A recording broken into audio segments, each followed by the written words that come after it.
विजयी भव, एक इतिहास शाहू विचारातून निर्माण झालेला. लेखक संदीप रामराव काळे. विजयी भव या पुस्तकाचं अभिवाचन. या भागात आपण ऐकूयात प्राचार्य शिवाजी महाविद्यालय अमरावती सारथी संशोधन विभागाच्या मार्गदर्शक डॉक्टर S.R. देशमुख यांचं सारथीबद्दलचं मनोगत. आम्ही मुलं तशी फार नशीबवान. आमची आई प्रचंड शिस्तप्रिय, वडीलही अत्यंत चिकित्सक विचाराचे. वडील सरकारी वकील होते. आई आणि बाबा दोघांच्याही वैचारिक विचारसरणीचा आमच्यावर कमालीचा प्रभाव होता. आमच्या घरात सामाजिक वातावरण होतं. घरातल्या त्या वातावरणामुळं आम्हाला मित्रमैत्रिणींची कधी गरज पडली नाही. आम्ही 5 भावंड. रोज घरात एका ओळीनं अभ्यासाला बसायचं. घरी आले की अभ्यास आणि शाळेत गेलं की अभ्यास हे ठरलेलं असायचं. शाळेमध्ये किंवा बाहेर जे जे काही घडतं ते घरी येऊन आईबाबांना सांगितलं जायचं. या आईबाबांना सांगण्याच्या संवादामधून आमच्यामधल्या सगळ्यांचं कम्युनिकेशन स्किल कमालीचं विकसित होत गेलं. घरातलं वातावरण कमालीचं वेगळेपण जोपासणारं होतं. एकत्रित कुटुंब पद्धती आणि त्यामध्ये वैचारिक स्वातंत्र्य, वाचन संस्कृतीची आवड, वाचलेल्या विषयावर सातत्यानं होणारी चर्चा, त्यातून बुद्धीच्या कक्षा रुंदावत त्या विषयांची प्रचंड माहिती होत जायची. एखादा विषय वाचला की त्याच्याविषयीचे कमालीचे कुतूहल निर्माण व्हायचे. म्हणजे राजमाता जिजाऊ एखाद्या वेळेस वाचल्या तर त्यांचे अवघे विश्व स्वतःमध्ये सामावले जायचे. इतकी एकाग्रता घेऊन आम्ही त्यामध्ये सहभागी व्हायचो. वडिलांची नोकरी फिरतीची होती, त्यामुळं त्या ठिकाणचं वातावरण, त्या ठिकाणचं वेगळं सामाजिकरण हे आमच्यामध्ये येत गेलं. त्यातून जगण्याविषयीची एक कमालीची आवड मनामध्ये होत गेली.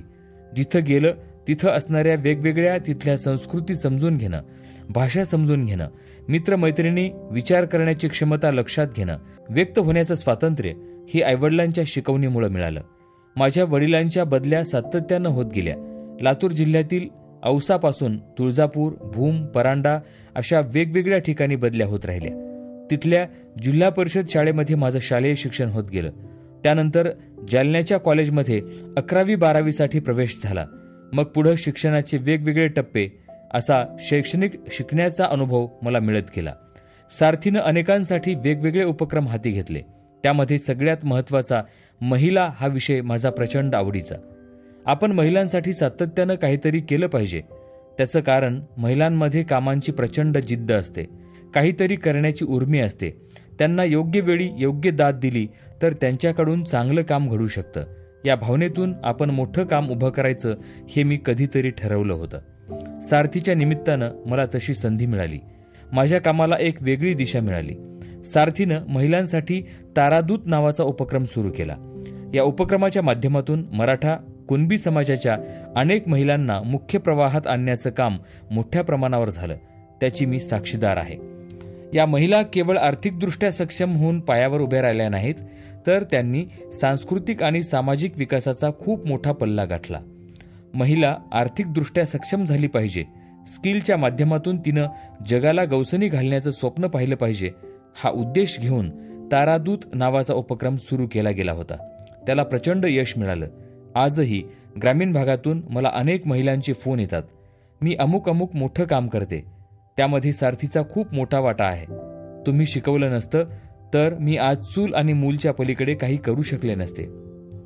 अशा आशयाचे महिलांचे निरोप येतात. सारथीनं किती मोठं विश्व आम्हा सगळ्यांच्या माध्यमातून उभं केलं. शेतकरी स्त्री, सर्वसामान्य स्त्री, स्किलिंगच्या माध्यमातून तिनं समाजाच्या मुख्य प्रवाहात यावं, तिनं तिच्याकडे 4 पैसे खेळते ठेवावेत, हा उद्देश उराशी बाळगून सारथी उतरली होती. ज्या उद्देशाच्या माध्यमातून खूप मोठे सामाजिक काम आणि आर्थिक सुलभता या निमित्तानं निर्माण झाली. आमचा साधारणतः 30 महिलांचा ग्रुप होता. आम्ही ठरवून घेतलेल्या वेगवेगळ्या भागात जायचो. तिथं महिलांना मार्गदर्शन करायचं, त्यांना आयुष्यात उभं कसं राहायचं याची शिकवण द्यायची. आमची भूमिका एका पोस्ट मास्टरची होती. यात खरी भूमिका होती ती सारथीची. त्या सारथीच्या माध्यमातून या मुली महिला उभ्या राहिल्या. आम्ही ज्या महिलांशी कनेक्ट झालो त्या प्रत्येक महिलेला वाटायचं की आम्ही उद्योग सुरू करू, आम्ही काहीतरी नव्यानं आमचा व्यवसाय सुरू करू. त्यांना ते शक्य नसायचं. जिथं सारथीनं आधार दिला, पण त्या पलीकडे जाऊन आमच्यापर्यंत आमची दखल घेऊन कोणीतरी सारथीसारखी एक संस्था आमची पाठीराखा बनून आमच्यापर्यंत आलीये, हे आमच्यासाठी खूप महत्त्वाचं होतं. अशा प्रतिक्रिया सर्रासपणे महिलांच्या माध्यमातून मिळायच्या. माझी खूप इच्छा होती काहीतरी करायची, पण मी करू शकलो नाही असं म्हणणाऱ्या अनेक महिला आम्हाला भेटायच्या. महाराणी ताराबाईच्या नावानं या सगळ्या महिलांसाठी सुरू केलेला हा उपक्रम निश्चितच फलदायी ठरला.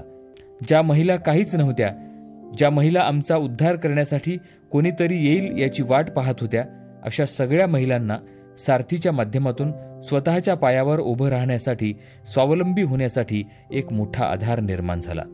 मुळात आपण महिलांसाठी काहीतरी केलं पाहिजे ही भावना आमच्या मनामध्ये घर करून त्याची अंमलबजावणी केली गेली पाहिजे.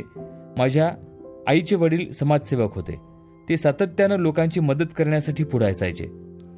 माझ्यावर आणि आमच्या घरातल्या बहुतांशी सगळ्या सदस्यांवर माझ्या आजोबांचे प्रचंड संस्कार आहेत. आपण कोणाचे तरी देणं लागतो, ते देणं प्रामाणिकपणे दिलं पाहिजे, हा मूलमंत्र आम्ही सगळ्यांनीच जपला. मला या मूलमंत्राचा सारथीचे उपक्रम राबवताना खूप फायदा झाला. आयुष्यात समाधान आणि संस्कार या 2 गोष्टी खूप महत्त्वाच्या असतात, ज्या मला सारथीच्या वेगवेगळ्या योजना महिलांसाठी ग्रामीण भागामध्ये राबवताना निश्चितपणे उपयोगी आल्या. महिला प्रचंड स्वाभिमानी असतात, शक्तिशाली असतात. त्या महिला कुणाच्या तरी आधारासाठी वाट पाहत आहेत. तो आधार सारथीच्या माध्यमातून माझ्यासारख्या अनेक महिलांनी दिला आहे. याचा मला प्रचंड आनंद आहे. मला एक गोष्ट या निमित्तानं नमूद करावीशी वाटते. सारथीनं खूप महत्त्वपूर्ण योगदान दिलेलं आहे. ते योगदान अजून सुरू आहे. सारथीच्या उपक्रमांबद्दल, विशेषतः महिलांसाठी असलेल्या मदतीबद्दलचा गाजावाजा होणं अत्यंत आवश्यक आहे. अनेक वेळा होतं असं की जे गरजू आहेत, ज्यांची इच्छा आहे, त्यांच्यापर्यंत ती योजना पोहोचत नाही. तसं सारथीचं होता कामा नये असं मनातून वाटतं. सारथीनं हे जर अधिकच मनावर घेतलं तर तळागाळामध्ये असणाऱ्या अनेक गरजूंपर्यंत ह्या योजना निश्चितपणे पोहोचतील. संस्कार, शिस्त, सेवाभावी वृत्ती आणि सकारात्मकता ही अत्यंत महत्त्वाची आहे. हे काम करत असताना जीव ओतून काम केलं की ते काम चांगलं होतं. आगामी काळामध्ये खूप लोकांपर्यंत पोहोचण्यासाठी सारथीनं अनेक उपाययोजना आखल्या आहेत. त्या उपाययोजना संबंधितांपर्यंत पोहोचवण्यासाठी त्यांनी अजून जोर लावत चांगलं काम कसं घडेल यासाठी पुढाकार घ्यावा. जेव्हा हे काम पूर्ण होईल आणि एक नवीन काहीतरी निर्माण होईल, तेव्हा आपण अभिमानाने सांगू की हे सारथीनं केलं आहे. सारथीच्या पुढच्या उपक्रमासाठी माझ्या मनापासून शुभेच्छा.